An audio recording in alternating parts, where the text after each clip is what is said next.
You know what I like to do? Talk into a microphone? Yeah, and also get in on the action with Have a sports big interaction. head. Yeah. Wear bare feet in the freezing cold. Be a dad. Friggin' wear V-necks that are actually It's not a crew-necks. V-neck, okay? Sorry. Sports interaction. NHL, NBA, MLB, so much more. It's the friend I don't have, clearly. Crazy odds, best live and play. Download the app in Ontario. You can use the QR code at the bottom of the screen, or you can head to sportsinteraction.com/STPN to get started. 19 plus, please play responsibly and get better friends. Yell at the computer. He does that too. sportsinteraction.com/STPN, or just download the app with the QR code if you're in Ontario. 19 plus, please play responsibly. I want to throw this at you. Oilers favored to take game one against Vegas at a 1.55, where Vegas is a 2.40. So my question to you is, guys, how does and Jesse, to quote Jesse, how do the extremely mid Vegas Golden Knights I did not say that. match up with the extremely top-heavy and actually much better overall Oilers team even than last year? How do they match up? Yeah. I looked at that series against the Kings. I said it was the one with the thinnest margin. I was wrong.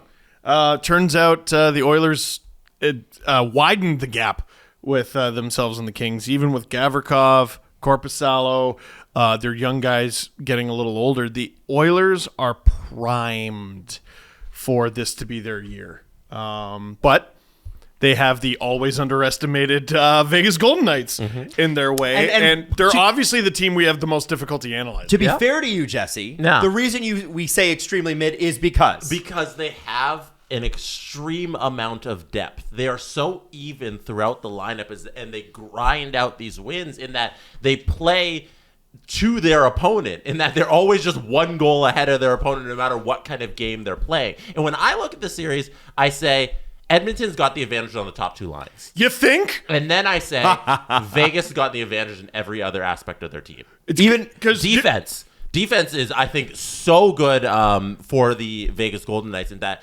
Edmonton doesn't have the defensive skill to keep up with them. It's Alec Martinez, Pietrangelo, and then Shea Theodore. Their big three are going to outclass the big three of the Edmonton Oilers, or big four, their top I two agree lines. they have the advantage on the back end for sure. Goaltending. Goaltending is one of the shakiest things for the Vegas Golden Knights coming into the year, and it has been absolutely stellar in their series in the first round versus the Winnipeg Jets.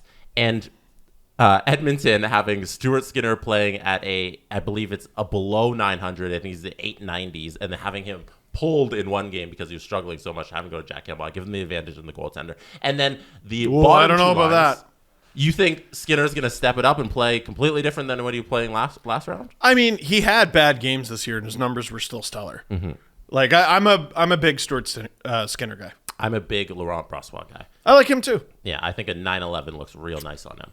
And then the bottom two forward lines advantage Vegas because that's where they've been making their money. Chandler Stevenson has been unreal on a third line. well, role. he got all the way to the third round as the number one center a couple of years ago. Yes.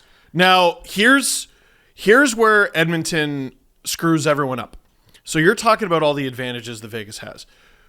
The chasm between Vegas's top six and Edmonton's, like, they're not comparable. Jonathan Marchessault is the top line right winger on Vegas, according to dailyfaceoff.com. Their second liner is Michael Amadio. Do you remember Michael Amadio? Oh yeah. Well, first off, he scored one of the overtime winners in the Winnipeg series, but also the Leafs waived him. Yeah, that's how Vegas got him. By the way, Ben Hutton, also a former Leaf, played all of 3 games with them. Man. And my question, by the way, is when does Braden McNabb come back? Yes, that's going to be a big factor.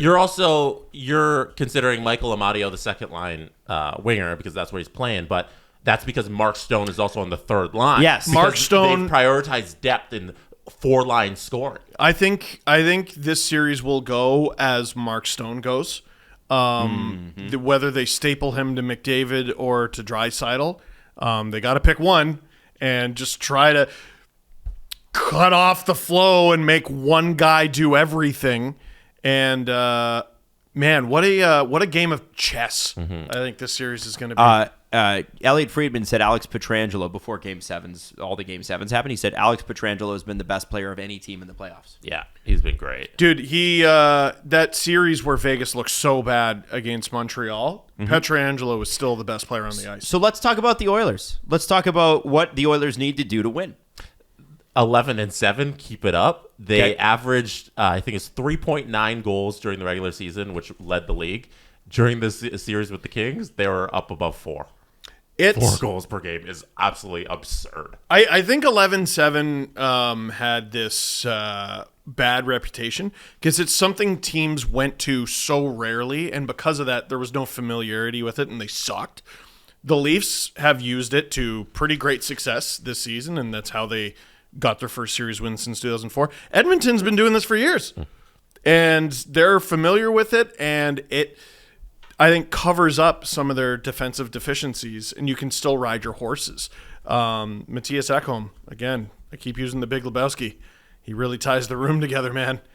Hyman, OT winner, Kane crashing the net, Nuge having one of the quietest 100-point seasons ever. Certainly of the Cap era. There's such a good top 6. Yeah, it's going to be a fascinating series. So it comes down to this, gentlemen. How many games and who wins? And I'll give you the odds. 6 games is a 3. 7 games is a 3-10, according to Sports Interaction. 5 games is a 3-7-7, and 4 game sweep is a 7-10. What are you taking? I'm going to talk a 7-game Oilers series into existence if it's the last thing I do. We deserve to see more of Connor McDavid. I have the Oilers going to the Cup final. I had them losing to the Bruins in the Cup final, so that's dead. But I'm going to have them winning this series in 7. Jesse Blake. Who's the favorite? The favorite, is, well, in Game 1, it's the Oilers, and I think over the course of the series we'll find out more. But yeah, Oilers in Game 1 are easily, they're 1-5-5. Vegas is a 2-4-0. Oh, wow. Heavy favorite. Whoa. Wow. And isn't Game 1 in Vegas? I don't know. Yeah, who finished? Vegas finished higher in the standings. Yeah. Wow. I'm getting on that. I got Vegas in 7. Wow, really? Yeah. Big believer. We're all year. And for the entirety of the franchise, the history of the Vegas Golden Knights, all people have done is underrate the Vegas Golden Knights. I'm not gonna fall victim to that again. Here's what I'm gonna say. Because they don't like them. Here's what I'm gonna say. With Braden McNabb out, this Edmonton Oilers offense with Nuge, with Evander, with Leon, with Hyman, with McDavid. I left McDavid for last because he's the least important one.